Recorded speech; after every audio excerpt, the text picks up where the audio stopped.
Welcome back to Real Talk. I'm your host, Nathan. I'm joined by the man himself, Matthew Neves, to my left. And today we're joined by a very special guest, Walter Woodman. Welcome to the pod. Thank you, gentlemen. Long time coming. Yes, I was at one point your only Patreon member. Yes. Legendary. And I'm expecting a red carpet. I'm expecting a glass, some sort of memorial glass or something like that. Yeah. But it's good to be here. It's been a long time, gentlemen.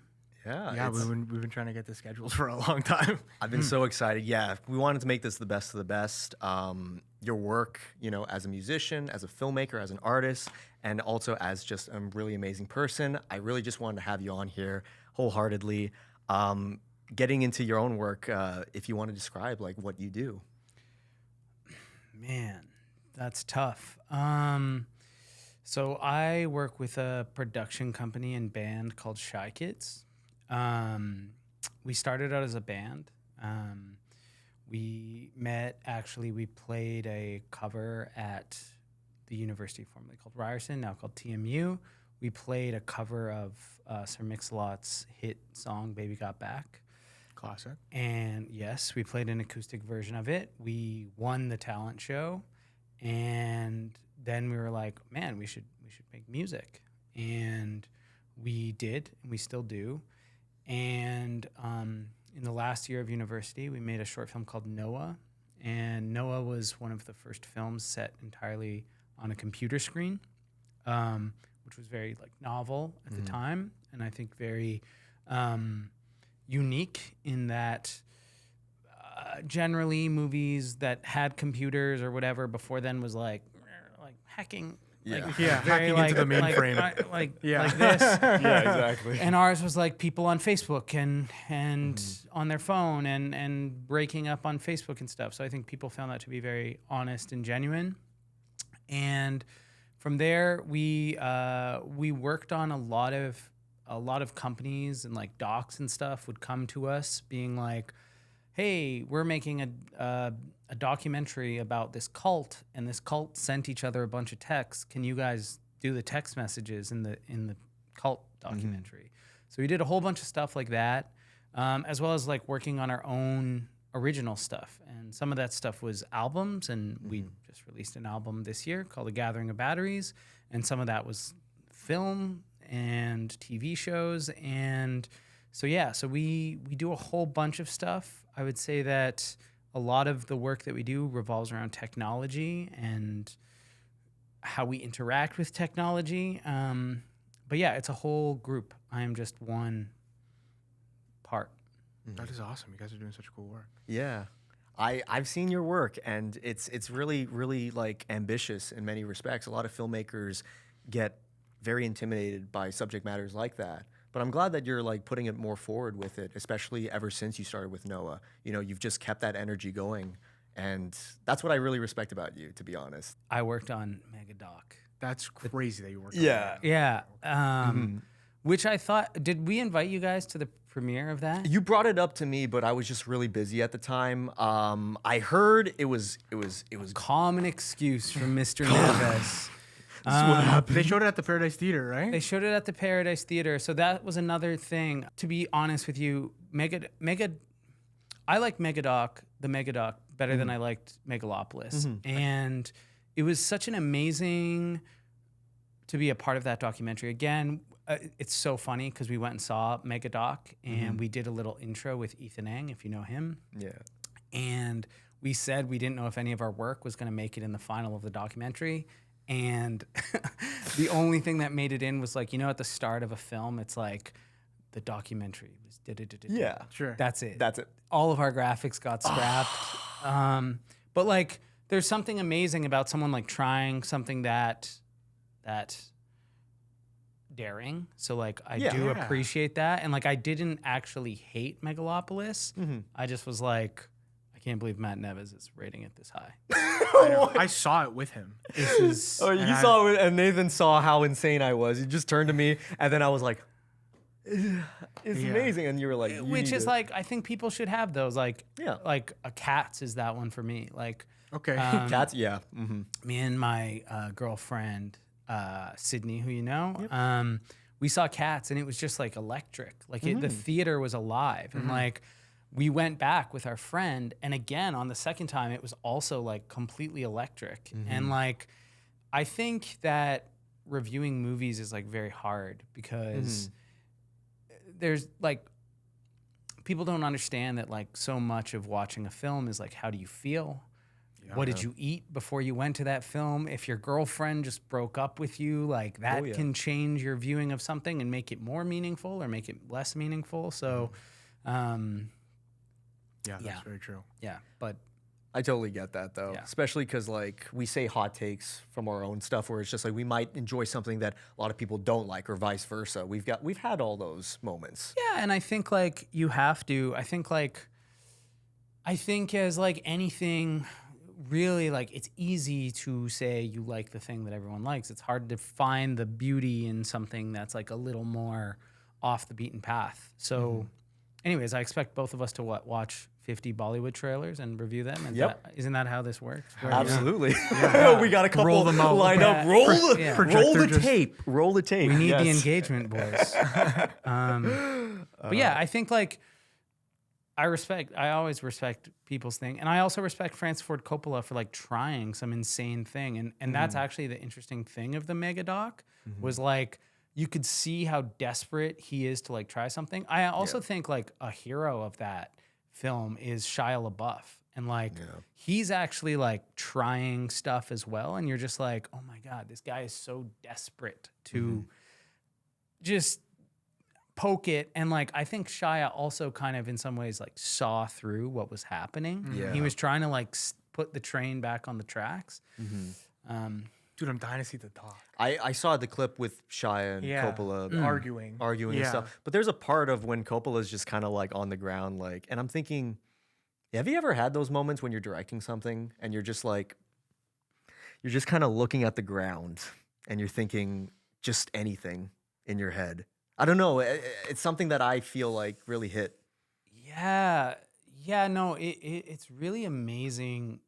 It's really amazing to watch him, like the guy who made, The Conversation, Godfather, parts 1 and 2 and 3, and Apocalypse Now. And it's like there's like this element where like you're amazed at him because in some ways you see someone who. Have you ever watched the other doc, Into the Hearts of Darkness?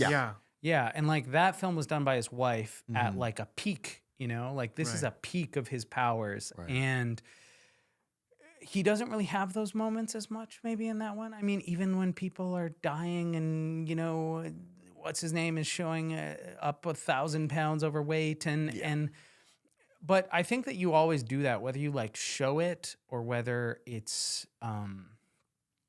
it's on the car ride home. I think you're like constantly feeling that. But I think your job as the director in some way, it's not to be false, but it's to be sort of like the vibe collector of the entire thing. Yeah. So I feel like if your vibe is I'm confused and I don't know what it is, then that's the vibe of the set. Yeah. So I've definitely felt that, but I try to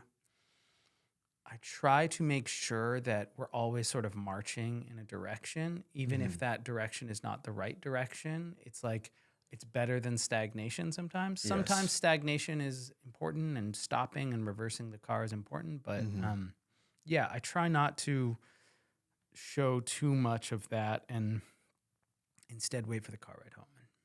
Yeah, that's definitely like a more professional way of handling. I like what you said about vibe collector. I love that. Yeah, you the are. director is the vibe collector. Yeah, I mean, like it's just like it's your job as the director to like, the French word for director is like realiseur or something, like the realizer, and it's like that's kind of what it is. It's like your job is not to be the best costume person or the best camera person, but it is to like bring the best out of all of those people. Yeah, and it's so different. Like, each department has their own like vibe. Like, oh, for sure. Like, you know what a fun game is for the viewers at home? Go to TIFF or go to a film festival and like look at everyone and just pretend like, go like, that's a cinematographer. Yeah. that's a director, that's a producer. And I think you'd be like very right because like the cinematographers, they're very neat. They always are kind of stylish. They're cool. Yeah. The producers got the suit jacket, you know, and like I think you have to be able to speak all these like different languages. And yeah. So I think that's your job as a director, is to sort of be at the center of all of that and be a sometimes a calm and gentle hand, sometimes a forceful hand, but to just be there. You can't be afraid of it. You know, you have to show that sense of professionalism and the vibes as well, trying to see like where everything's going and, you know. Well, I don't think being a leader is like not about being not afraid. I think it's about being honest when you're afraid and being honest about what you're afraid of. Yeah. And I still have like, I'm way better at this now, but like communication is like extremely difficult. And like how you communicate your fear or fuck, we're not going to make it or whatever, I think is like crucial. So, we're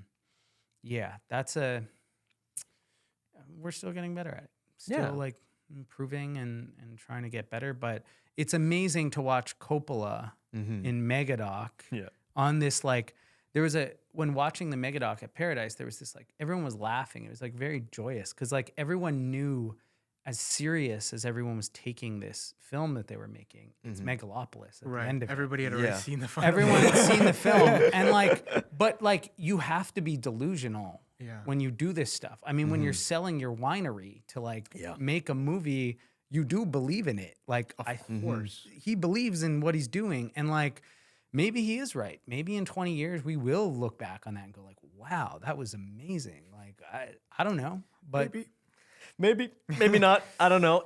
Again, we can't predict the future when it comes to those sorts of things. When it comes to like audience reactions, I couldn't tell you if you told me 20 years ago that like, I don't know, Star Wars prequels would be loved even more. I couldn't predict that. Are they? Is that a thing? The prequels are definitely loved more now than they were when they were coming out. Yeah. Wait, what are we calling the prequels? Star Wars. Like episode 1 episode and 1, 2, and 3. Yeah, People like those now? I like those. Oh my God! See, this is where this is why I had to get off the Patreon. Yeah. Because if my $6 a month is going to you getting a Jar Jar Binks cup, commemorative cup. It is. I'm actually bidding on one on eBay. We were just doing it. Yeah. Did you get one? No, we're actually working on like an episode idea where we like where we like sort of review like early 2000s movie memorabilia. Okay. And Great. I'm working on getting a Jar Jar Binks cup. Yeah. Oh man, what else would be in there? Like, you know what I was thinking? You know what else would be a good one? The like Flintstones Viva Rock Vegas McDonald's gear. Yeah, like the toys and stuff. Yeah. In general, McDonald's had some banging toys. yeah, I remember I my agree. mom had the entirety of Inspector Gadget, like the Matthew Broderick Inspector Gadget. You got all these like different parts. Like one was his arm that would grab fries and his hat. Let me know. I'd love to contribute to that list. What else would make it on that list? When I was a kid, when I think Spider-Man 2 came out, they released like this web blaster that shot silly string, and that was like the best toy I ever got in my whole life. Like I was just shooting silly string on everything in the house. That was like one that was extremely memorable to me. I want to buy one of those. That it's all been downhill since that point. Yeah, pretty much. I've never been excited about anything as much as I was that day. I can't think what else. What else? Like, what are you? What's the one For you? me, Yeah. I was just talking about Iron Giant. I remember that's because it's my favorite film, and they did have some toys of the giant, you know. So my parents were the ones that were like, okay, well, here's a Terminator. That kind of counts and stuff. But then they found a giant, the Iron Giant figure, and that always resonated with me because it's my favorite film. So But for the prequels, bro, you'll be surprised like the amount of memorabilia they made. Like you could just get like Darth Maul hand soap. Like Darth Maul was big, dude. Darth Maul, that double sword was that was big. it's funny. Like I watched Star Wars later in life. I didn't see them as a kid, so I saw them like in my late teens, and I always thought Darth Maul was gonna be was such a big character in Star Wars because you see him all the time. Yeah, everywhere. And then he's in the movie for 5 minutes, and you're like, oh wow, like Just like that. he was That's he all. just looked cool, and that's it. He did look cool then. Oh yeah. He did look like really cool. I was never a Star Wars guy. I remember about, I have 2 Star Wars memories.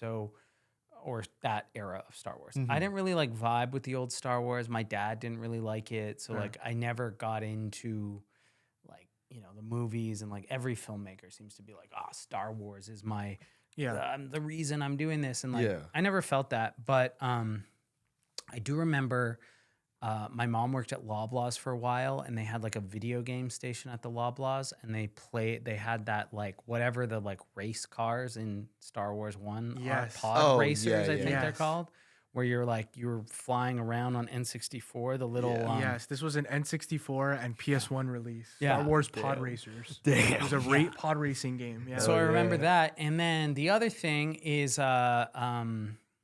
so Star Wars 3 was coming out, and is it Hayden Christensen? Is Yeah, he the guy? that's right. He's from like Stouffville, right? Yeah. Yeah, that's right. Yeah. So he bought the theater. He rented out the theater for like kids in Markham and Stouffville, where I was from, to go and like watch the movie. So we all went on a field trip, and like Hayden Christensen was like, "Yay, like watch the movie or whatever." You're kidding. Oh, that's sweet. Yeah, and we watched Star Wars 3, I guess, Yeah, which yeah. was I would argue the best of the Yeah. prequels. Oh, yeah. Absolutely. Yeah. Yeah. I I agree. think that's Yeah. not a hot take at all. I think everybody kind of agrees with that. Yeah. Great. Well, Is that Yeah. the last time you saw it? yeah, I don't like in general those types of Sure, movies it's not don't for you. really like do it for me. Like fantasy kind of stuff is never my like favorite stuff. Uh-huh. Yeah, so I never like got it. But I was just about to ask because, you just said like you didn't grow up with Star Wars. You didn't grow up with those types of movies, at least. What were films that you grew up with that really resonated with you as a filmmaker, as an artist? Yeah. yeah, so this is really interesting. So for me, like my earliest memories were like the live action Teenage Mutant Ninja Turtles film. Like I I remember really love those. Yeah. those are amazing. And like it's so crazy to go back and watch those. Where like there's one scene where they go to the Foot Clan and like the kid's like, "What cigarettes you want? Menthols or regulars?" and like throws them at the kids. And I was like, wow, these were so like cool and like kind of like edgy, and like Casey Jones was like a vigilante. It was like really everything felt wet and smoky. Like Yeah. There's real style to those movies. there was real style to those movies. So I really liked those ones. I really loved like the Disney and Pixar things, and like Yeah. E.T. and those types of films. I remember really loving, like I love Ferris Bueller's Day Off a lot.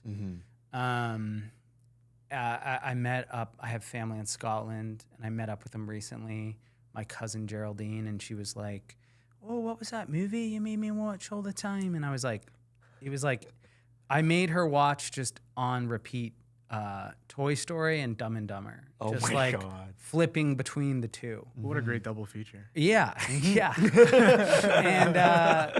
and like, so somewhere between there, I think you'll find my heart and soul between those two films. But like Toy Story, it's like an unbelievable film, similar with Iron Giant. It's just like the concept of Toy Story, of like what happens to your toys when you're not watching. Right. You know, it's an amazing.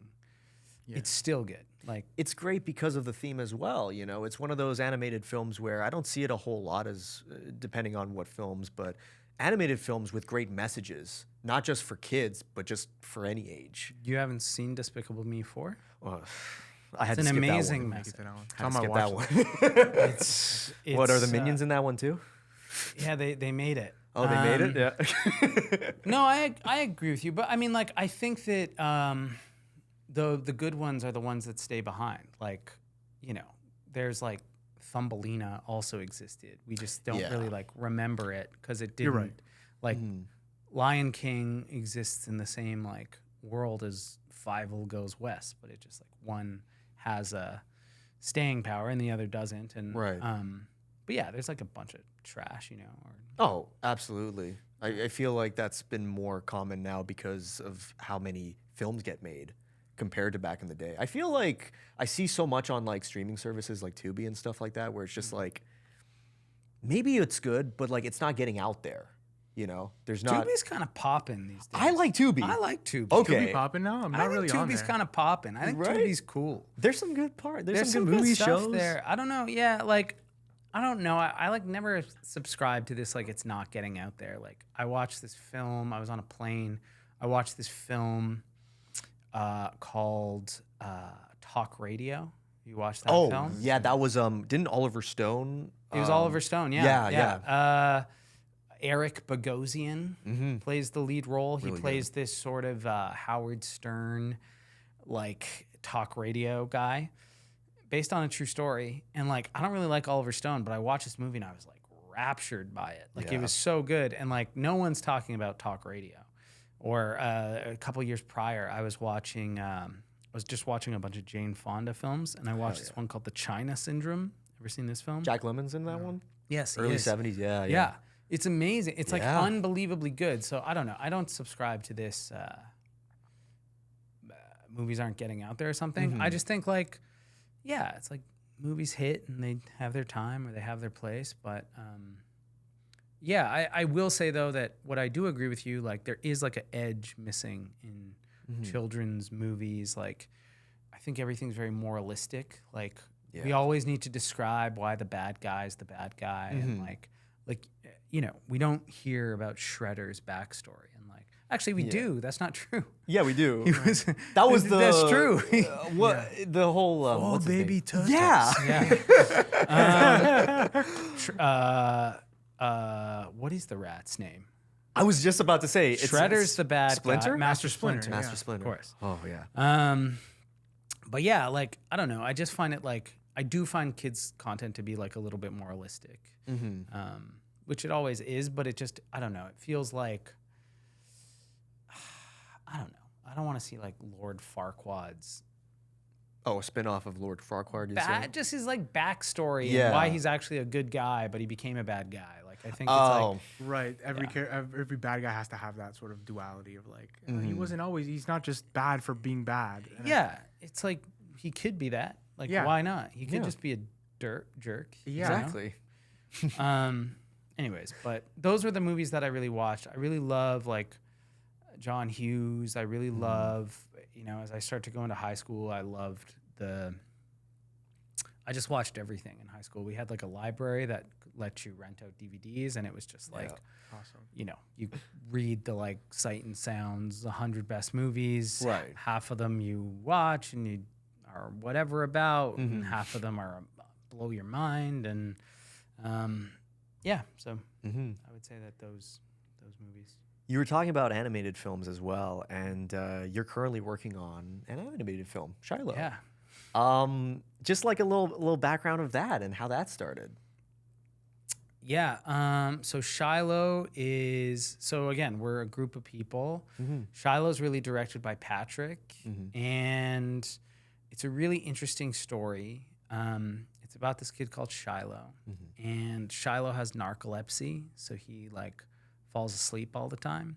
And when he falls asleep, his nightmares, his bad dreams are unoriginal ideas.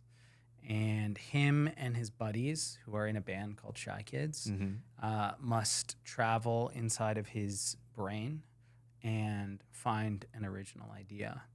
And the film is an animated kids musical, like an hour-and-a-half musical. And it's like somewhere between like, I don't know, like 8.5 and Inside Out. Hell yeah. Something like that. Yeah. Teaching kids IP law. Man. Yeah. But it's really great. We have funding from Telefilm as well as a company called Asteria.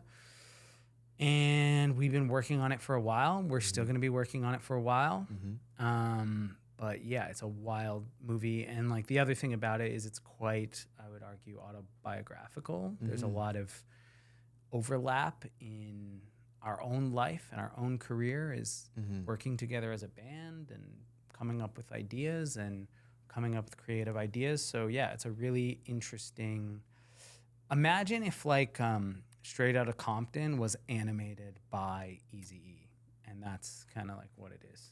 That is something, man. Yeah. That's something. That's amazing. I love the premise. Yeah, it's really good. I like the fact that, you know, you're definitely putting more of like, you know, your personal life into it as well.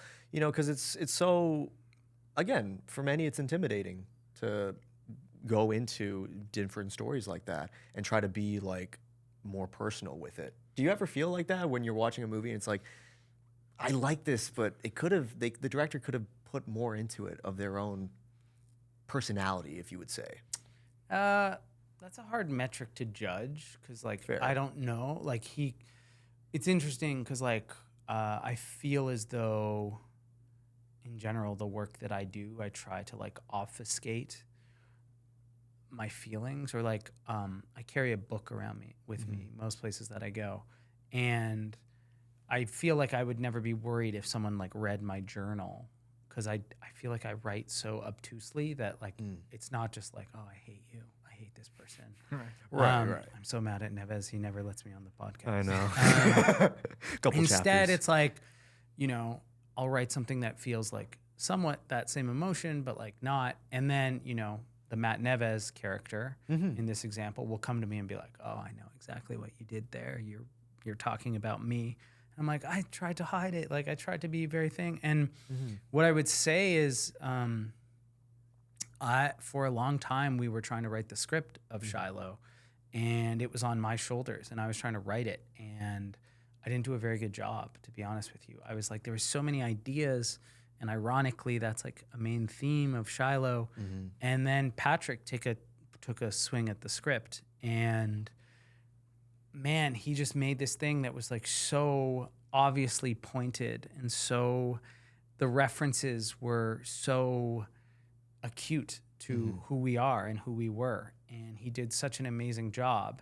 And his worry was like, is that okay? Because like the Shiloh character, who I think has some similarities to myself, is sort of an asshole in like a lot of the script. And he's like, are you okay? Like, he's kind of a jerk at some points. I'm like, no, it's perfect. Yeah. Like, cause I am, and I have been, and this is problems that I have. But then also, here's the problems of the other characters, or here's these other things. And like, I think that, you know, I think it's really interesting when you're writing. I think like, I always get writer's block on things that are not personal. Because I think like when you write things that are personal, you know what happens next. Sure. Yeah. And it's difficult when you haven't experienced it to like know what happens next. There's this like amazing story of Larry David.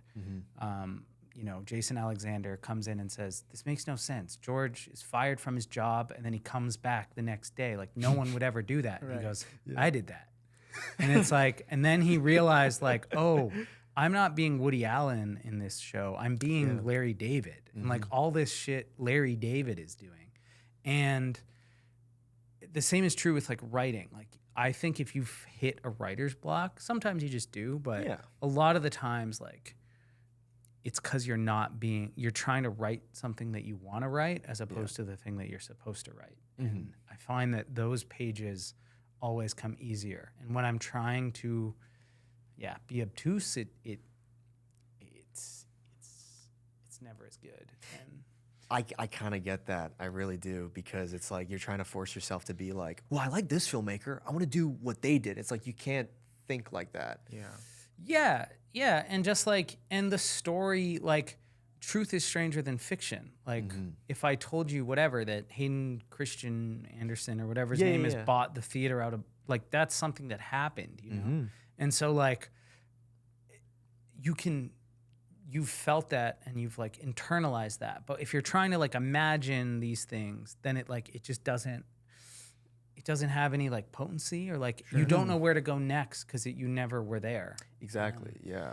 And sometimes you can fantasize about like, oh, here's what I would have done, or here's what I would have been, or whatever. Or like, you know, I bet you guys talked about this one already, but you know, I just saw one battle after another, and like every part of me goes like, Paul Thomas Anderson's like, I want to do an action movie, just like that's what I want to do. Yeah. But even then, he's like, well, how does it feel to raise my mixed race daughter? And like, you know, he's like, it has to be in there, or else like my action movie thing will like come apart. And like, maybe you can be, I don't know. Who's the Transformers guy? What's his name again? Michael Bay. Michael Bay. Yeah. And like he feels very like, but even that, I bet you there's something in it that his friends go like, oh, like I remember when you were in love with that Bumblebee girl, you know? Right. And Bay's just like, dang it. Yeah, but like, I think that's like, I think people crave that, whether they're like conscientious of it or not. I think audiences crave that. I think like truth is a language we all speak. Yeah. I think when you are being truthful emotionally or stylistically or aesthetically or whatever, people will hear that and like see that. And so I always try to be, but with like Shiloh, it was not me who got there. It was Patrick. And I think that's another thing that's great too about working in a team is sometimes your teammates can be the most truthful, or your camera person or your editor can be like, you wanted to do it this way, but like, you're wrong. Like, let's do it this way. And I think sometimes the hardest thing is being like, you're right. Yeah. Let's do it that way, as opposed to sticking to this. I wanted to make an action movie. And it's like, no, man. In fact, that's my criticism of One Battle After Another. It's like, I actually thought it like at times was a little too heightened. Like, I really liked the emotional stuff. Yeah. But there was times for me where I was like, DiCaprio, just like Too absurd, you thought? yeah, like when, can I say like spoilers? Go for it. All we do is spoilers. Okay, great. When the girl, when she brings her like friends over to go to prom or whatever, Oh, yeah. it was just like too much. He was like razzing that kid like too heightened for me. Right. Sure. Like there was an element of things that were too heightened, or like the letter that she received. I just didn't like resonate with it because I didn't feel like it was like honest or something. Yeah. There was just moments to me, or even like Sean Penn. I went in, everyone being like, he's gonna get nominated for he's a shoo-in. Yeah. And I was like, he feels kind of like he's in like Small Soldiers and everyone else is in like a PTA movie. Like, Okay, yeah. Exactly what you mean by What's that. the guy In from- like a Joe Dante film you were expecting like from his performance? it just like, but like, I don't know, Tiana Taylor also felt in some ways like that. Again, and like, I am like freckles on a supermodel's butt here. Like, it's like really like, Oh, yeah. like we're talking about like the tiniest of margins here. Right. Yeah. But like, there is just these elements to me that, excuse me, like, it felt sometimes more like an action movie. And like, I like that. I like that he's trying something. Yeah. I like when Led Zeppelin plays reggae, you know? Like, I like you trying not your thing, but trying to be your thing. But I sometimes just felt it was like more heightened than actually there was like a beautiful thing going on. And like, I didn't need DiCaprio to do his like, DiCaprio, I'm an actor, I'm yelling. It was just like one step too far, but whatever. He gets into comedic territory, I would say, for DiCaprio at least, more so than a lot of his other films. Yes, when it was more To me, I thought he was hilarious in it, but I understand the hyper, like... He is hilarious. I just like, for me, like, know your joke and leave, you know? Like, it could be an editing trail it. thing more so than it is like a DiCaprio performance thing. Like, I just felt like specifically in that scene, it was funny enough. Him just like razzing the people in the car and you're driving a red car, like it was enough, and it just went one further, and I was just like, I could have just, it was good. It was good where it was. Could have just cut it. And yeah, but yeah. That's Paul, fair. if you're listening, and I know you are, you did too much. Next one, maybe you can tone But it you still down. liked the film, obviously. Loved Like it. you I said, thought you it was took- great. Yeah. I thought it was brilliant. Was your favorite movie this year? You got some contenders. What else is in contention? What is Sinners?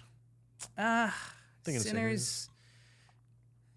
Sinners to me, the world broke in the third act. I was like, I didn't understand the rules of the vampires at some point, and I was like, where are we? Like, they Sure. can't come in the door. I get that, but now, Yeah. like, I don't know.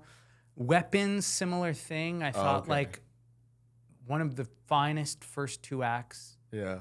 And then the third act, I was like, no, this. Okay. I did not. Not a fan. A common problem with horror movies, I find, is that the Well, third especially act is- Sinners and Weapons, I've heard a lot of people, when it comes to the third act, they weren't a huge fan of compared to the first Right, two. even like Long Legs, how like we Oh hated yeah, the third act Long of that Legs movie. was a rough And I one thought the for us. first 2 acts were pretty good. I don't like that one so Okay. much. Not Sure. just in general, right? Yeah, that one just was like kind of like stinky. I I love but that. in general, horror's like, I just like hate this idea that it has to go to the big bloodbath at the end. Like I just like Right. I don't.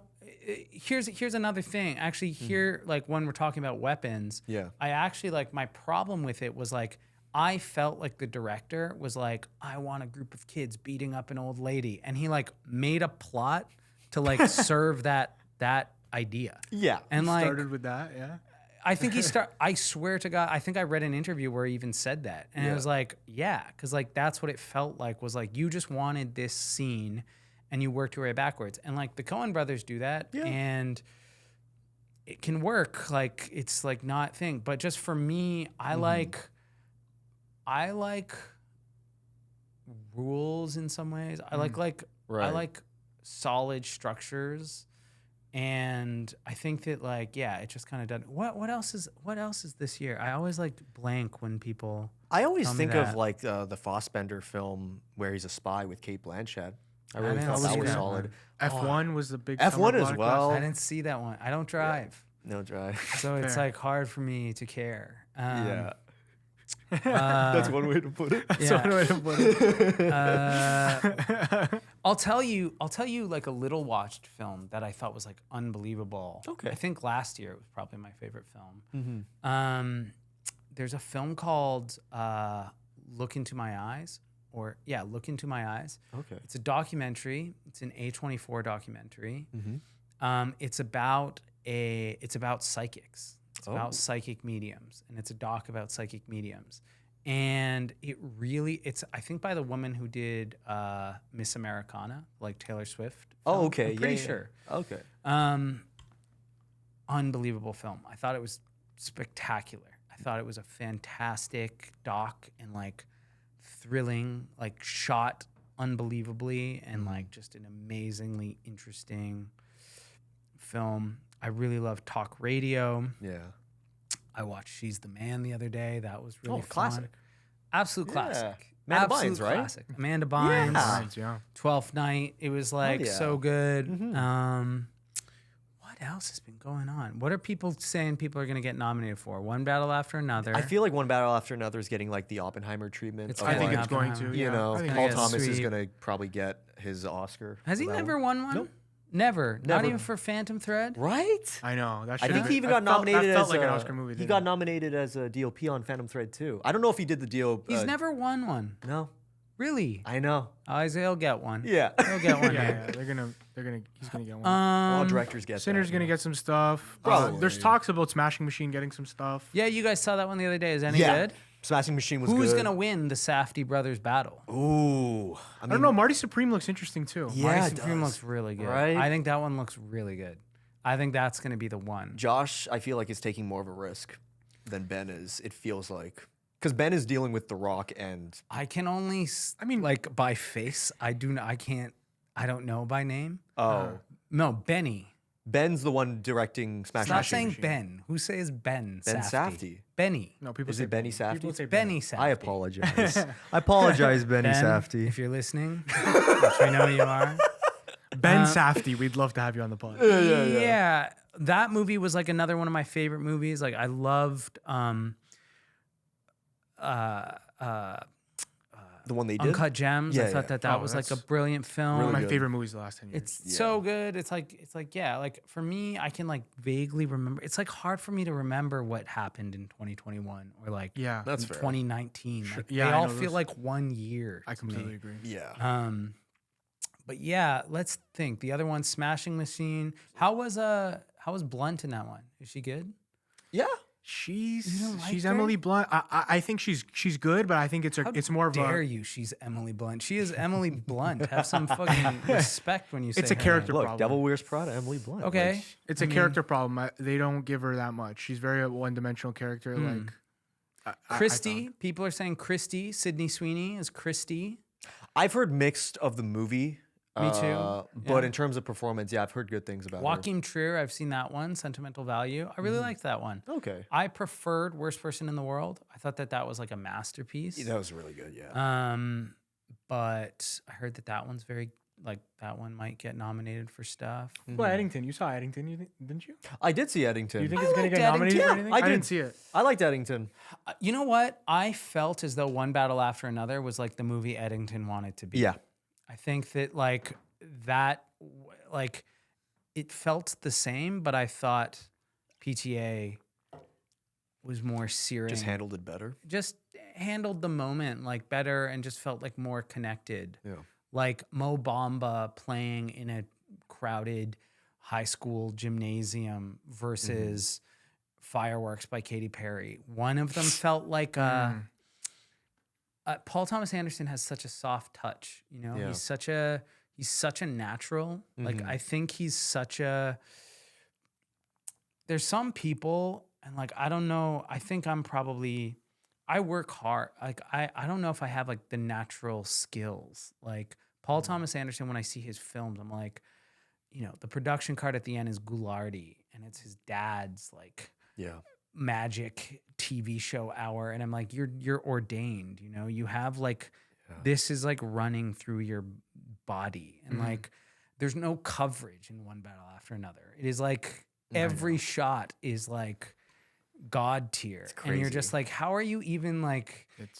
You're so magnificent. When I watch The Master, it's like you're so magnificent. You're so unbelievable at you're exquisite at making movies, and I Eddington felt like pained to me. Like it felt like harder. It felt like more was being worked on. That being said, he's weird. Astor's because like I despised what's the first big one? The one that he first did, Hereditary. Hereditary. Yeah, you weren't a fan of Despise that one? Hereditary? Yeah. I did not like that at all. That felt like horror movie again. Like, so you're telling me that like demons are real? Okay, whatever.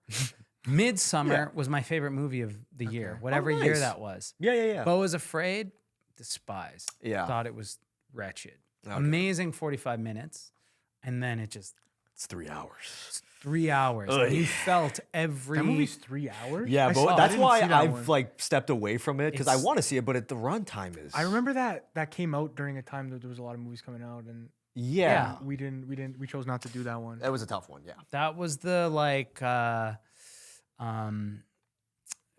Scorsese one. Oh, Killers was of the Flower coming out Moon. that Yeah, it was time. around that time. That's right. We It- covered that instead. Yeah. It's the very opposite of One Battle After Another, where like that film feels like a breezy 3 hours. Yeah. Whereas Beau is Afraid, you feel every minute of that 3 hours. Like Yeah. 45 minutes in, I was like, what is everyone talking about? Like, this is really banging. And then I was like, oh my God. And like, people were just groaning. Like, that's something you never want to hear. No. But like, the thing is like, it's like similar to Wes Anderson. That's another one I saw, Phoenician Scheme. Oh yeah, how was that? No, not it. Skip it. Right. Oy. I just like, I will go see Wes Anderson. Mm-hmm. Wes Anderson is always like a 3 to me. Sure. Like, no matter what, I'm going for the costumes. Yeah. I'm going for the bow ties. I'm going for the funny names. Yeah. But like, he just is like doing the same movie, like That's over been and over and over and over again. And it's like, that's a guy who I'm like, make a horror movie. Like, do anything. Like, I would love to see a horror in his style. Like, it's weird when like the parodies online and the AI parodies are I like know. better than like, you know what I mean? Just in concept, like you could really do something more with your style, you know, with Wes Anderson style, like going beyond just the typical, because that's what he's been getting criticized for, is just like he's kind of making the same movie over and over again. Well, yeah, and I know that he like storyboards his stories. Yeah. And like if his storyboard's an hour 30 minutes, his film is an hour 30 minutes. Just right on the dot. So like you are like when you're working on a Wes Anderson set, you are hitting beats. Like Yeah. There's no room for. Yeah, which is why like Hackman like hated it, because he was like, fuck this. I'm like going off the thing. But there's like a tension in the Royal Tenenbaums, you know? Sure. Yeah. Like, because he was like, fuck you, I'm not doing your thing. But now everyone just like wants to live in Wes's world for a bit and like live in this like idiosyncratic world, which I love. Yeah. But I'm also like, yeah, I just wish he stepped out of his zone, because his zone is so, he's so amazing. He's so like, you can never hate him. I have a theory about Wes Anderson though. Oh. Your favorite Wes Anderson film is the first one you watched. I remember Fantastic Mr. Fox. I mean, that's the first one I watched, and that's my favorite one. So That hits the spot. I think your theory might be correct. It's my ongoing theory. Rushmore for me. Hell yeah. And like, yeah, it's like, I just feel that about him, because like that first hit of him, it never like matches that first hit. He's like, you get that style, you're like, nothing is like this. Yeah. Nothing feels like this. And then it's like, You watch the next one. all of his feel like this. Right. Yeah. Anyways. What's a director that you feel like kind of breaks out of that and actually like attempts new stuff, and like you want to see more stuff from them because of that attitude? Yeah, I mean, like Kubrick's a marvel, you know? It's like, how did this guy, like, he's like not even, you can't even like talk about him because It's a he's whole like too other, good. I think the people that like, I mean, PTA obviously is done like, but all his movies kind of have like a similar.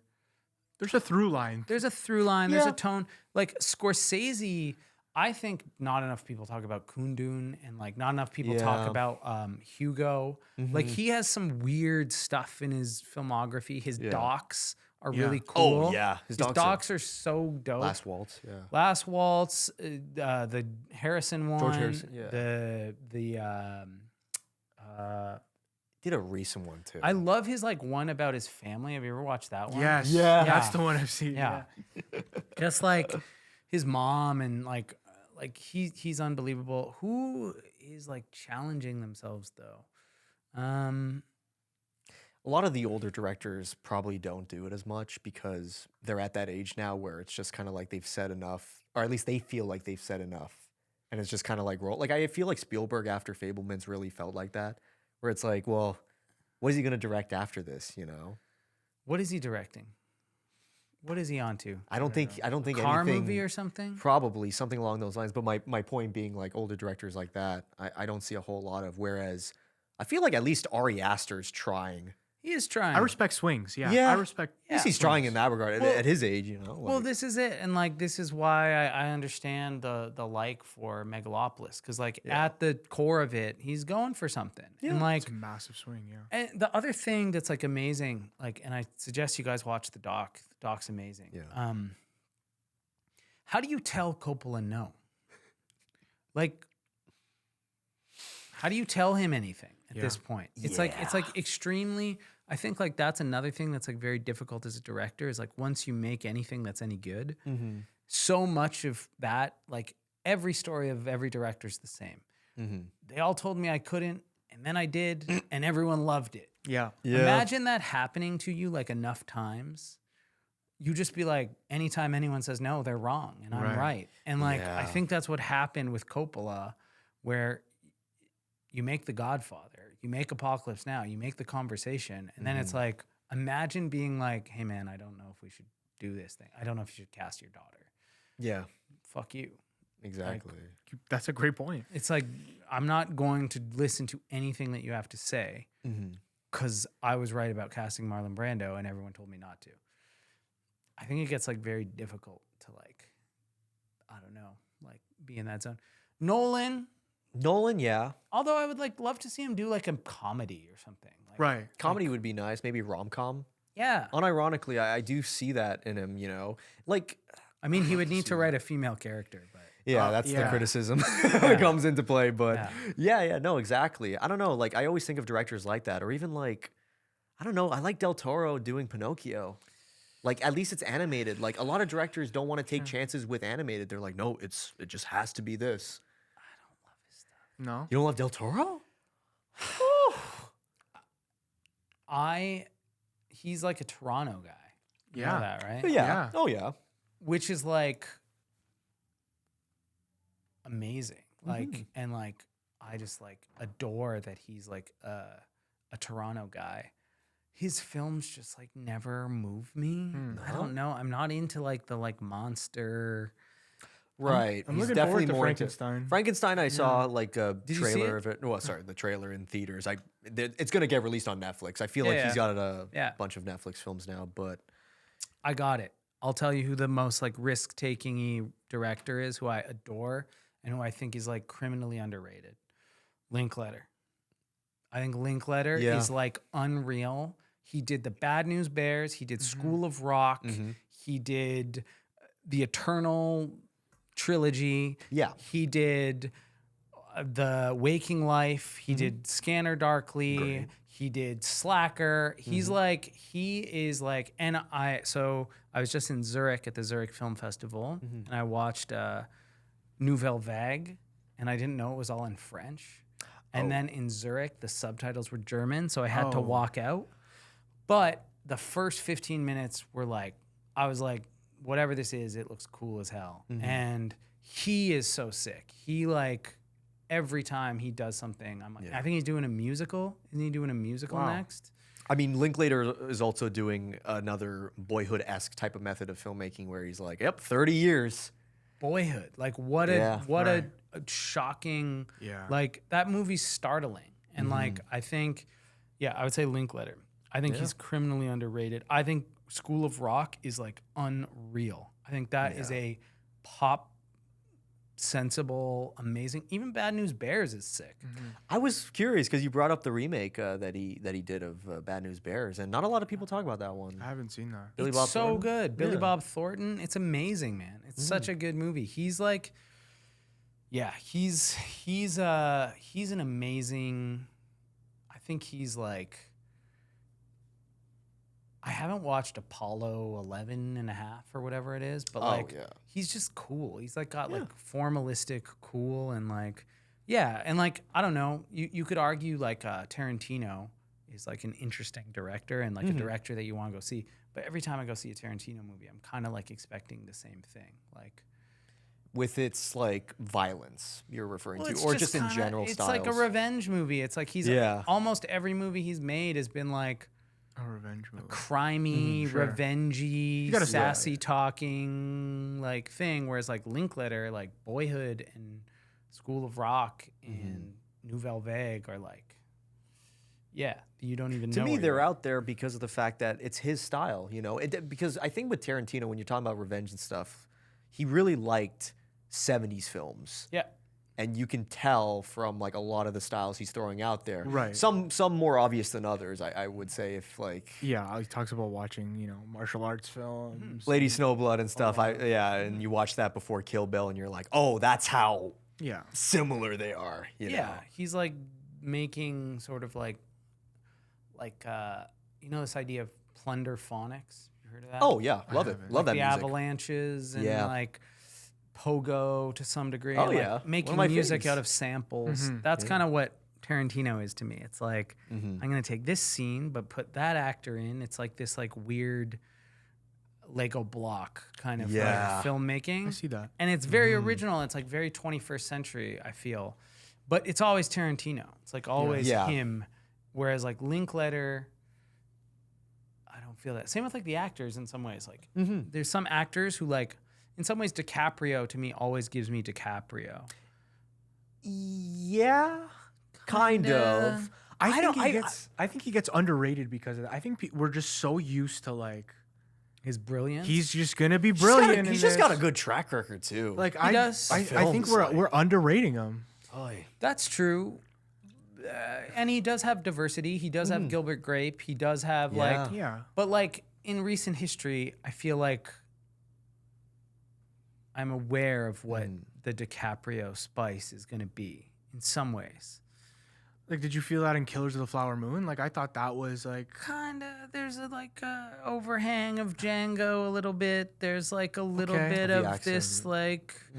There's like I'm the bad guy kind of a feeling. I feel the same. Another one is like Denzel. Denzel is always kind of giving you Denzel. Same with Jack Nicholson. He's always kind of giving you Jack. Yeah. Like, whereas like I think that like who's someone who disappears, who like really like. What comes to mind? Philip Seymour Hoffman.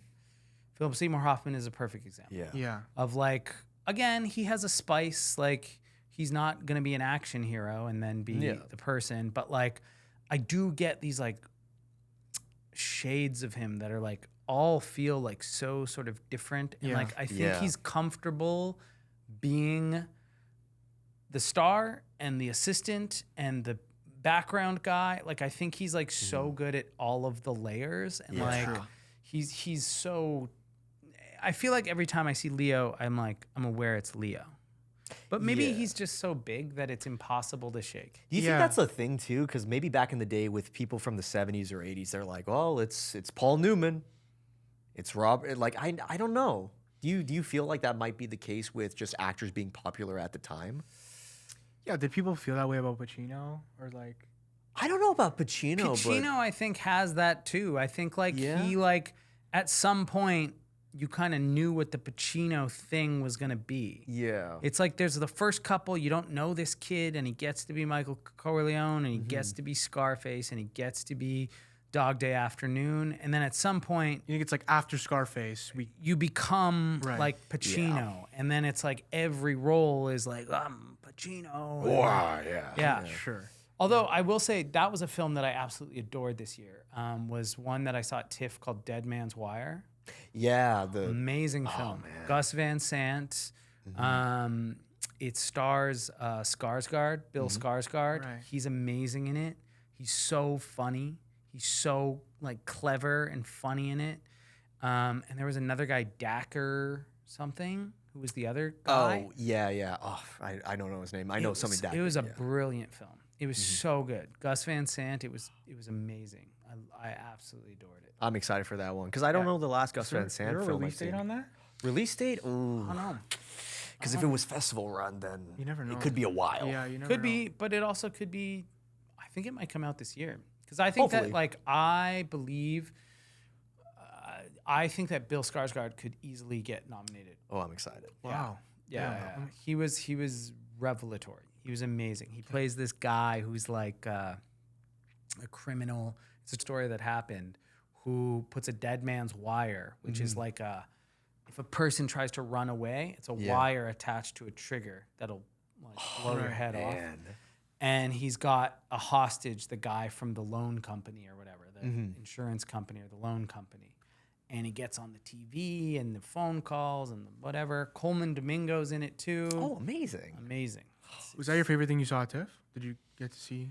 Well, I also got to saw Nirvana, the band, the show, the movie. Hell yeah. Which I'm hearing like everybody rave about. Yeah, I mean, they're the best. The Mats and the whole Zapruder crew is like, it's a startling film. It's masterful. You want to talk funny? Like, I think humor is the hardest thing to do. It's like a masterpiece, and a masterpiece of comedy, which is like next to impossible to do. Yeah. And the editing and the VFX in the film. Yeah. It's a shame that it will not get noticed for those types of things at awards and stuff like that. Yeah. There is a couple sequences that are truly, I don't even know how they did it. Like, it's like one, and like I'm pretty good with VFX. Yeah. I do not know how they did it. And if you like the show, you'll like adore the movie. But even if you don't know the show or like the show, you'll adore it. Another film, I didn't get to watch it, but it's like my friend's film, and like it's the craziest and funniest concept I've heard. So I hope that like Yeah. the film is good. It's called The Napa Boys. Have you heard about that? I haven't. What's the premise? So the premise is it's the fourth film in a series that no one has ever heard of called The Napa Boys. So I think it's called Napa Boys 4. like finding the golden amulet or something like that. So imagine going in and watching a film that's the 4th installment of a movie that no one's ever seen before. Yeah. All right. And so like there's all these guest stars that walk in, and there's all these like callbacks to A movie that doesn't exist. a movie that doesn't Yeah, exist. exactly. So it's like, oh, here comes this guy, and like the audience is made to believe that they know who that guy is, Right. but they don't know who that guy is. And I've heard it's just like absolutely bonkers and great. And then I also didn't get to watch my friend's film, Mile End Kicks, Chandler Levack's film. That's about Chandler's amazing. She did a film called I Like Movies. Did you guys watch that one? fantastic. No, I didn't see it. Really, really good Yeah, movie. really good. Yeah. Canadian Solid. drama, solid. Yeah. And Chandler, the film is about, it's like a music journalist in Montreal in the Oh. 2000s, which I think Yeah. Chandler genuinely was. I had to miss that film, but yeah, all those sounded like really exciting. I think the coolest thing about I Like Movies, just like a little anecdote, because you also went to Japan, is I went there and I went to see a theater from there. I think it was in Osaka. And I Like Movies was playing. Really? Yeah.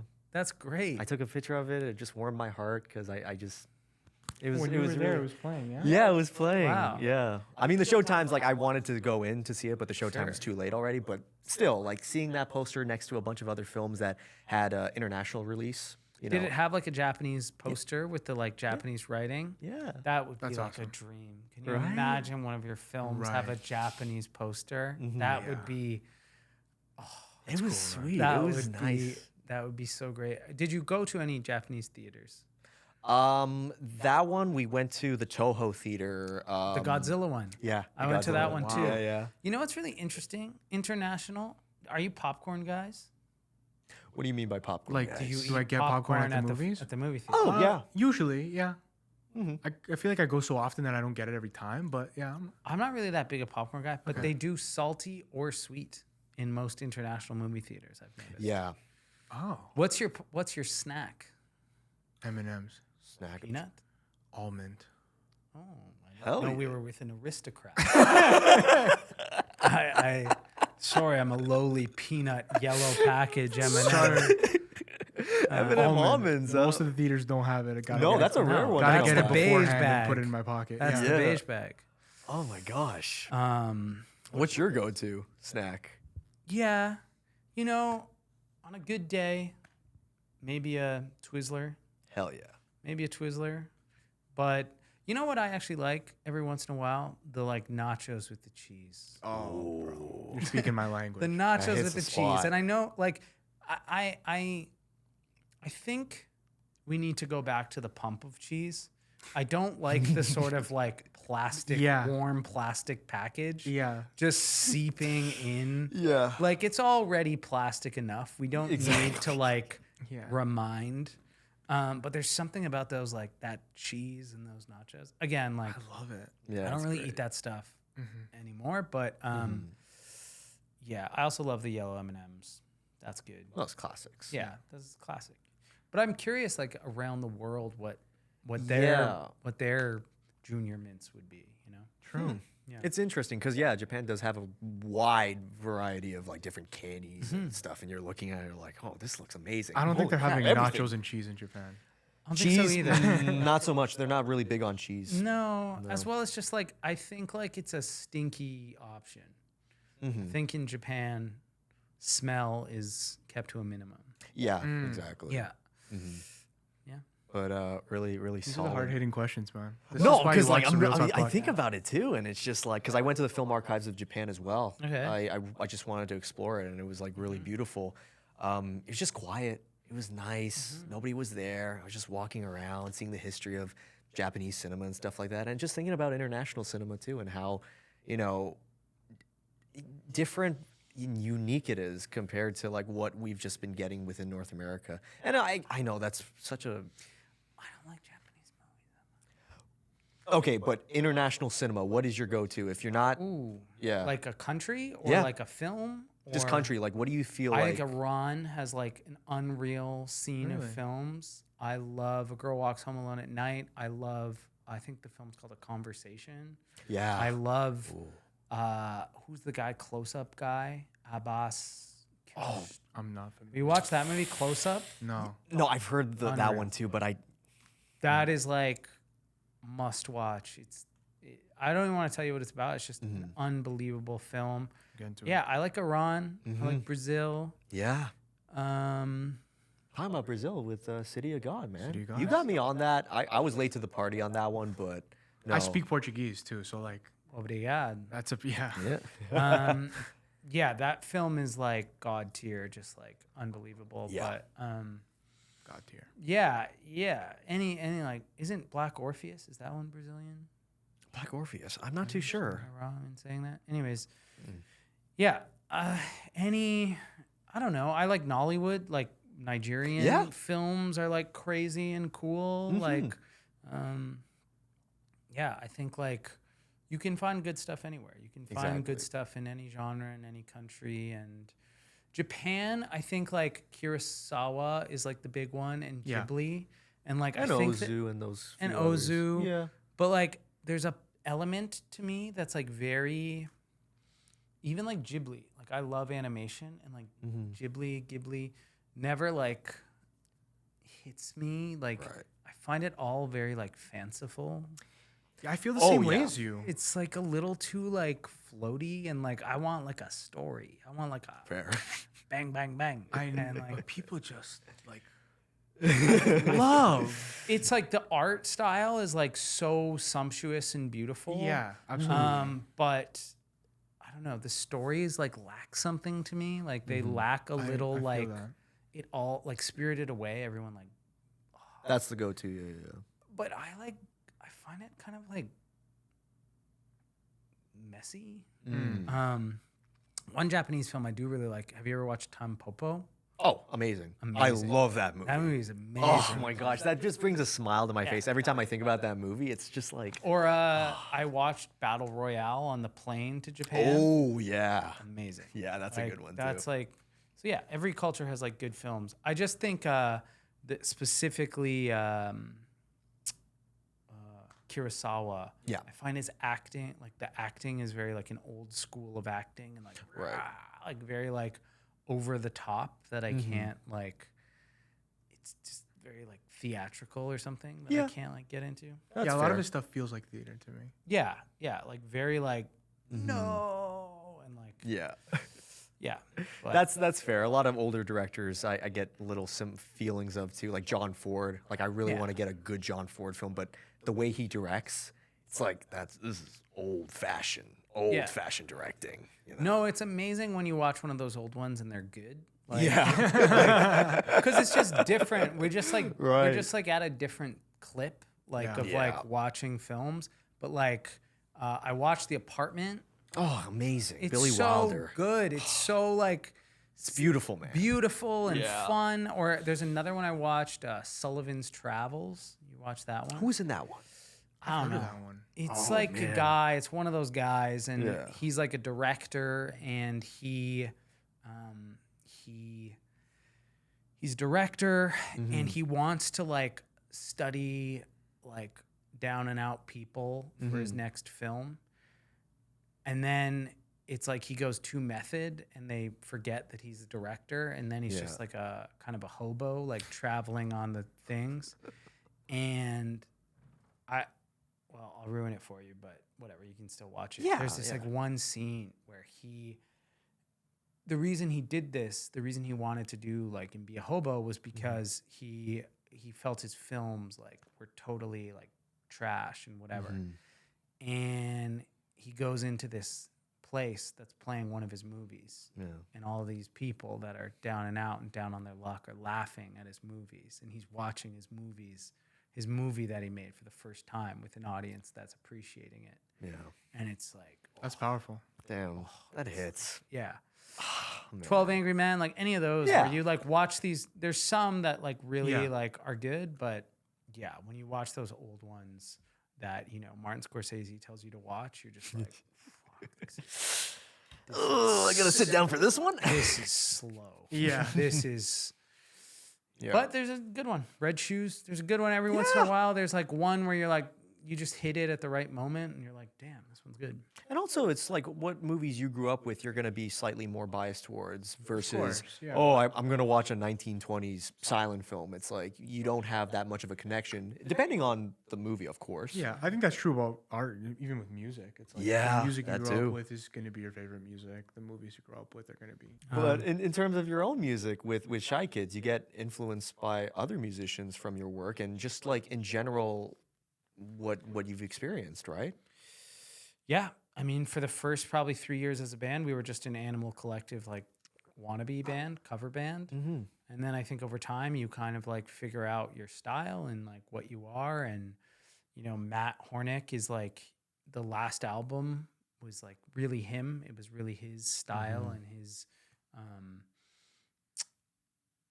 what he was going through. And it just like, it has this like matte sauce on it, which is amazing. And like, yeah, it's just so like true. And, you like Tarantino, it's like you put your styles in a blender and then you kind of shake it up and kind of. As you continue though with your work, you know, going into short films, feature films, possibilities within the future, and the technological advancements behind those things, which I know you're very like passionate about as well. What do you see? What do you see film looking like in the future? You don't have to give a super specific, obviously, but to you, what do you find? Yeah, well, this year or like the last 2 years, one of the films that we made was one of the first short films to use OpenAI's technology called Sora, which was like an AI generated. It was one of the first AI generated kind of short films, and that was a wild scene. And like from whenever that came out to where we are at this moment, it's changing every single day. Yeah. And the way that I feel about AI, it's interesting because, so that film was called Airhead. Yeah. And people would assume that I was like an evangelist. You know what? It's interesting. I think we were driving in a car. We were having this convo. We were having this convo. That's why I'm like, we were driving up to Graham Greene's house to film yeah. Graham Greene, who passed away recently. Rest in peace. Rest in peace. Graham Greene. Yeah. And the film had it just dropped or it was about to drop? No, it dropped because you dropped. were talking about the response behind it. Yeah, and I remember you telling me about the response was really interesting because like we were in the car with Andrew Strachan, former guest, was a guest before me. Again, I don't know how much he paid on Patreon, but whatever, it's fine. He was like super against it, and like you know, he sees it as like an existential threat, and like I feel that, and I understand that, and I actually like have a lot of sympathy for that. And then like simultaneously, like Andrew is like one of the most tech forward people that I know. Yeah. So it's like he's okay with using Uber, and he's okay with like, you know, using the most technologically advanced things. But then it's like, oh wait, it's in my backyard now. And I think that for me, it's about like creating a relationship with technology that you feel is meaningful. Yeah. I think for Studio Ghibli, they value hand-drawn animation. Sure. And I think that is why their work, there's a reason why there's a reason why their work is so transcendent, and I think that has something to do with it. There's like, that's part of their special sauce. I think for other people, they will find ways to incorporate AI or AI generated imagery or the use of, ChatGPT to help with their scripts or whatever. I think like film has always been on the precipice of technology. Right. 100%. Like, from the train coming at the screen and everyone running away to the advent of CGI, like 20 years ago, everyone was saying CGI is ruining movies. Right. Yeah. And if we stopped right there at that point, there would be a lot of movies that we would not have. And so I think that being said, I think that we're at a really interesting time where we need to decide, like, what do we actually value, and like what do we want to see? What do we want to be? I was at Zurich, and before I got on stage, that Tilly Norwood, that like AI actor, was introduced. And like, what problem is that solving? Like, first of all, she's not the first AI actor. Like, Lil Michaela would like to stand up at the back of the class, please. Yeah. The Gorillas would like to stand up at the back of the class. But like, more so, like, what are you trying to do? Like, what are you trying to say? And like, what are you trying to do? And for us, we were trying to see the limitations and the like limits of that technology. Yeah. And I think that there will be a lot of interesting use cases. I think that the next avatar will come from a kid in rural Bangladesh, you know? And I think that much as the phone like acts as a democratic tool that anyone can make a film, I think AI will allow people to make sci-fi epics that before that they couldn't. Yeah. But I think, you know, using AI just because it's faster and cheaper, or supposedly faster and cheaper, which it's definitely not at this point. I think like that's a bad reason to do anything anyways. So Exactly. Yeah. much as like when you're using a 35mm lens, I think you have to decide why you're using AI. And I think it should be connected to your story or your methodology, or like why. And if the answer is faster and cheaper, I think that's a really bad idea. But yeah, it's interesting because we were like the face of AI filmmaking, and we have mixed emotions in our office, internally.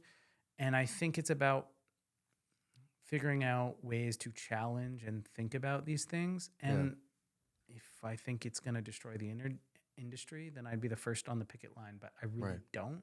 I think much like CGI, you don't have to use CGI. You could make the set, you could paint it, you could do the costumes, or you can use CGI. I think that like we don't have to live in this world where it's binary, where either you use AI or you're dead or whatever. It's just like well, it limits conversation too. You know, I feel like you kind of need to have conversations about the subject matter if you're in film and if you're going into film and seeing the options you have, because there's a lot of tools within AI that Adobe has where it's like, you know, sharpening an image and stuff like that. Imagine you spend so much time on a shot and then like there's just one insert that just, it's like, how much is it going to cost to go back to shooting it and stuff? And then maybe there's a possibility of sharpening it just for that brief second. There's little examples like that I'm pretty sure you could list as well. Or just like the outrage of The Brutalist when they shifted the guy's accent or something. Like, so like, do you throw out every song on the radio that uses like auto-tune? Right. Like, it's just like, but like the thing to me that's interesting is like, speaking of Drake, people who use like auto-tune as an instrument or as like a quality, like T-Pain.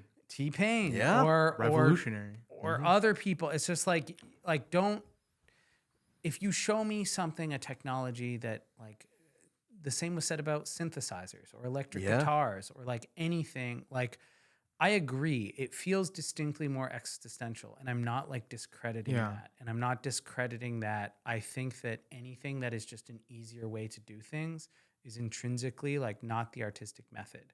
But my favorite stuff that has been made with AI or using the help of AI is something that like takes it, scrunches it around, throws it back out, and like you would have never kind of, the AI is not the main. We're right now in the hype cycle where it's like, it's made with AI, isn't that amazing? And like once that passes, and it will, in the same way as everything always does, then it's like, okay, well, what can it actually do, and how does it actually help your story?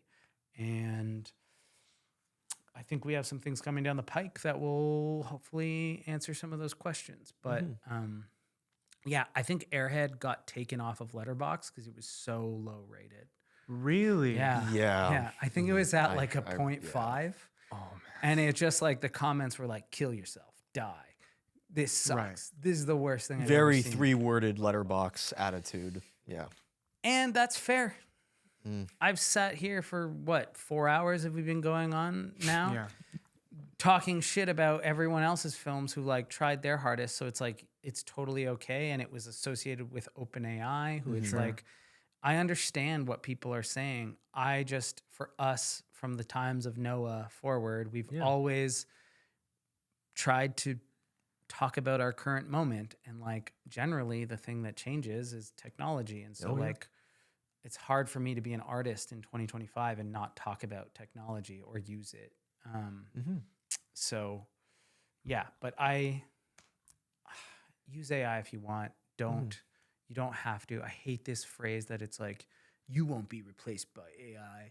Someone who's using AI will, like, shut up. Like, Right. It's not about replacement. Like Studio Ghibli, you don't have to shoot on film. You can shoot digitally. Yeah. You can shoot, like, we all have made some concessions to like how we make film. Like you're not linearly editing on film and like, and I've done that, by the way. Yeah. And also I'm the first in line and I go all the way to fucking Vaughn to watch the 70 millimeter Yeah. IMAX print of One Battle After Another because I love film. Yeah. And in the same way I love film, I can look at stuff with AI and be like, how can we stretch this thing? Like, what can we do with this thing? And I think that that's what filmmakers have been doing from the start. But I have sympathy for the people who feel like, oh my God, this is all going to change. And it always is always all going to change. Yeah. And Yeah. I see both sides of the Absolutely. coin there too. yeah. And I just think like the deeper question is like, what are the things that we could make with the help of AI that we could have never imagined before then? And like, I think these new mediums are popping up that we're not paying attention to in the film community at all. And like some of the most exciting stuff is happening there. I think like YouTube is like unbelievably exciting. Harmony Korine said, I Show Speed is our, who's the guy who did Stalker? Oh yeah, Tarkovsky. He's like, I Show Yeah. Speed is our Tarkovsky. And like, I know what he means. That's what he said. Yeah, You said that. It's Yeah, you true, did. man. Like we're like totally like Right. don't, if you ignore something, it'll grow and it'll be like fuck you. But I Yeah, also think it's stupid to like put a script in a thing and generate a movie. I think that sucks. No, of course. The limitations of what you're referring to are that like you can't just do this without any of your own ink, your own fine print. And what's the point, Yeah, or just like this idea too, like I think something that's coming down the pike is like you'll be able to like personalize movies. So like there'll be a movie made and you say, I want my face in it, and it's Matthew Neves, and he gets to be the prince of whatever, and you get to see your face kiss the girl and whatever. Do you want that? Like the whole point of art That sounds like a nightmare. That sounds like I don't want that. that's a bit like But it's like that will happen. Yeah. And then, Yeah. like, but like I don't go to, like I think people are like, well, you'll just type something in and then you'll get the thing that you want. Like I don't go into art to get what I want. I go in to go empathize with someone else and be in someone else's mind for a little bit. And, Right. and that helps me understand my own mind and my own thoughts. So all these things that we're like worried about, like I'll try the Walter movie, Sure. but Yeah. like I just like, how long are the legs for that? And maybe it's amazing. Maybe it's the best thing ever. And maybe film becomes opera, But maybe okay, like the Walter movie, I could see that being like a novelty for a bit, whatever. Yeah. But what about the signing off your likeness and Luke Skywalker is a character in a movie in 50 years and it's Mark Hamill. Yeah, Mark Hamill just plays him until even And after Harrison death. Ford is Indiana Jones for the next 100 years. Yeah. How do you feel about that?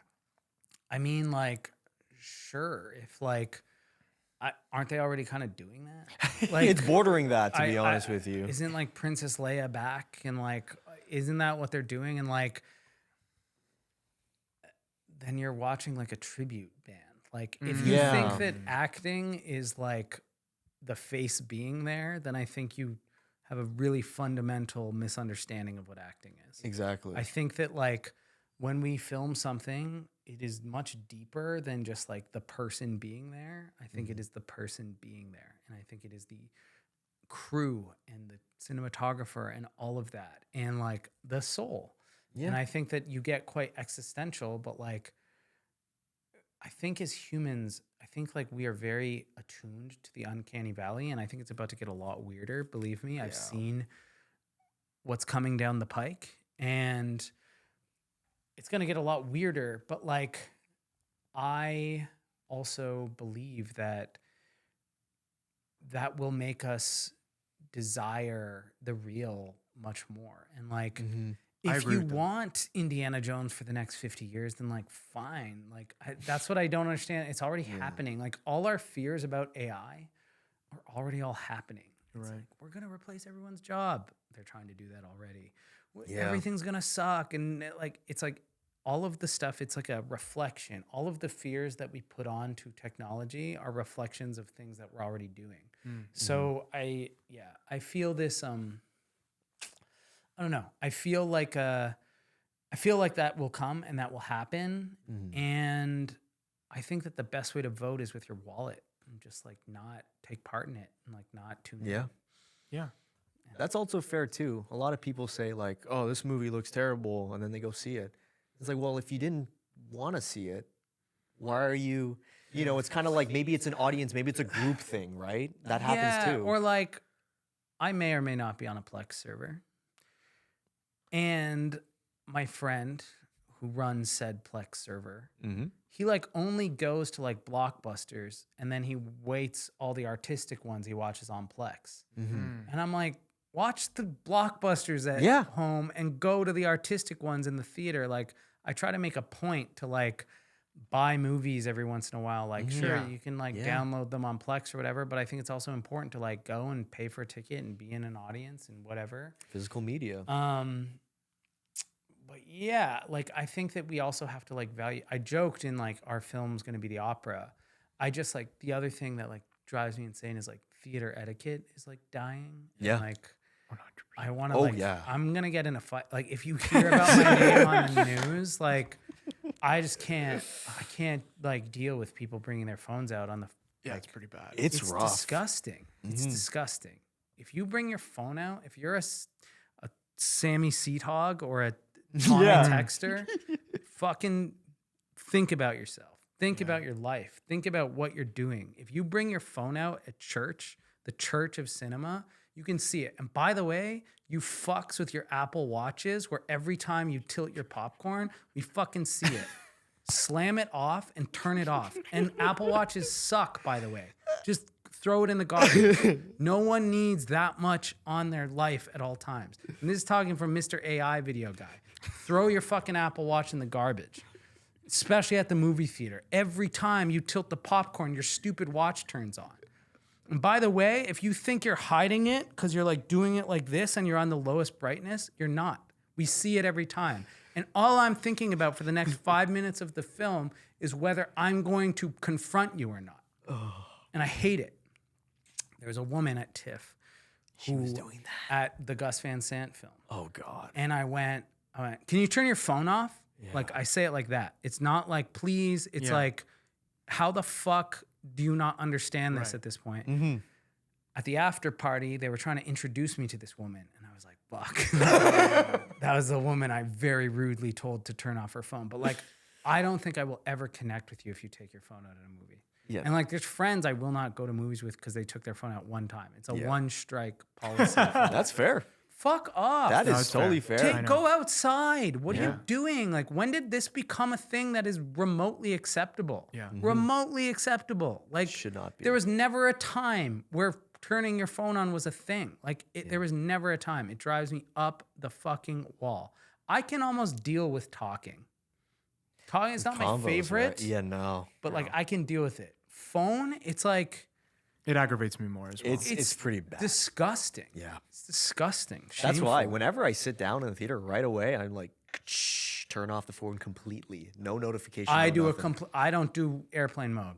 No. It's off. It's slide off. Because that vibration, I don't want to get anything. I don't want, vibration is still on. You still got vibrate on your phone? Like, what do we do? It's ring off. It's no vibrate. Yeah. And also, you're right. I'm turning it off. Boom. Off. Exactly. And like, the argument I hear every single time, well, what if your wife is like pregnant? Why are you going to fucking? Why are you going watching to One Battle Jurassic World? Yeah. Stop it.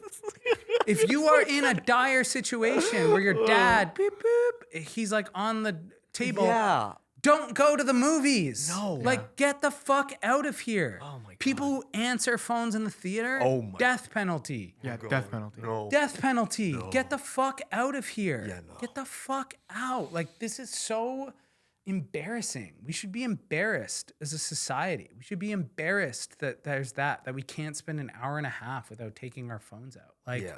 it's embarrassing. It's And embarrassing. etiquette, it's not even like an etiquette thing where it's like, okay, like blockbusters get this treatment. No, every film. Every that you see, film. doesn't matter like quality and stuff like that. This is not acceptable, and yet you see it. You see it at TIFF. Yeah. You saw it at At TIFF. TIFF. That's like, nuts. A At film TIFF. festival. Like at TIFF. Like, You're so out of your way to go to Oh, this yeah, film yeah. festival. and it's just like, it's like, that's the thing. It's like these are rituals that we must like adhere to. And like AI and all this will make like new rituals and like new things that we're comfortable with and new things that we're open to. But like when going to church, when going to a film, like respect the thing. Like Absolutely. and like there's a thing at the start that says don't fucking text. Like what do you think that is? Like, Yeah. man, Tommy Texters. Yep. Can't stand They it. had to extend Sammy the Scrollers. commercial. Like, I think it should be just like, isn't there theaters in the States that they like kick you out and you can never go back? in the States? I think so. I Oh, think there's like jeez. the Alamo Draft House and stuff. Okay. They yeah. come out and they go like, you're gone, and you were never allowed back in. Yeah. You Yeah. think Cineplex is gonna do that? I think Tanner Zipchen is looking for work, so I think he should be a sort of ninja with a phone at Yes. at Yeah. Funny, we films. had that for the premiere we just saw. The guy that was just standing there. I don't know if you noticed he was there the whole time. Oh yeah, he was there. We saw the new Daniel Day-Lewis film. I saw Yeah. your guys' reviews on Letterboxd. Yeah. The guy, he even told us before, is like, no phones because I'm gonna be watching, And he stood there the And he whole stood there. time looking Yeah. at the audience. Good. making sure. Yeah. Good. We Need need more of that. phone bouncers, dude. Yeah, phone Yeah. bouncer. Yeah. Yeah, like just like no, you're not allowed to do it. Like it's not a thing. How was that movie, Daniel Day It's, Lewis? A little slow. There's a little It's bit of the slow burn, definition of a slow but you get a great performance out of Daniel Day-Lewis. Three good monologues from DDL. Yeah. It's like worth the price of admission, but Question: Yeah. does going to a premiere give you like a 0.5 to 1 star bump? For me, it doesn't. I I don't believe him. You don't believe me? I think it does when I like it, if that makes sense. If I Okay. like it, I'll like it even more because I saw it at a premiere. But in this movie, I don't think I was. You were not. No, You were not feeling it. no. I felt that about Monkey Man. We got invited to that premiere. That was a Monkey big Man, deal for yeah. us. We got invited off the strength of the podcast. Yeah. So it was like really exciting. And Great. we loved that movie. And I love it even more. And I have like such a great memory of it because that's associated Of that with it experience, as yeah. well. Mm-hmm.